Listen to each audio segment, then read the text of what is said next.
Isang bagong low-pressure area ang namata ng Pag-asa. Nasa bahagi na po ito ng Catarman, Northern Samar at nagdadala ng katamtaman hanggang sa malakas na ulan sa ilang bahagi ng Calabarzon at Mimaropa.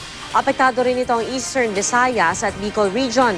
Nakapaloob ang LPA sa Intertropical Convergence Zone na patuloy na magdadala ng ulan at thunderstorms sa Palawan, Visayas at Mindanao.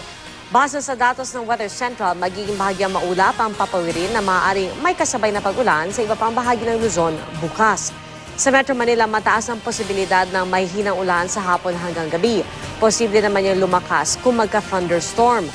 May tsansa rin na may hinang ulan sa loob ng susunod na 5 araw. Magiging maulap naman ang papawirin at patuloy na makararanas ng hanggang katamtamang ulan ang Visayas at Mindanao bukas. Ang Sharif Agwak sa Maguindanao nakaranas ng matinding buhos ng ulan kaya bumaha sa 13 barangay roon. 2 bahay ang napaulat na tinangay ng baha at maghapon ding nakaranas ng malakas na ulan sa Kidapawan City kahapon.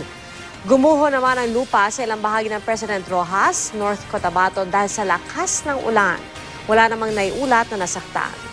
Mga kapuso, ito po ang GMA Weather. I am ready sa Bisyong Totoo ng GMA News.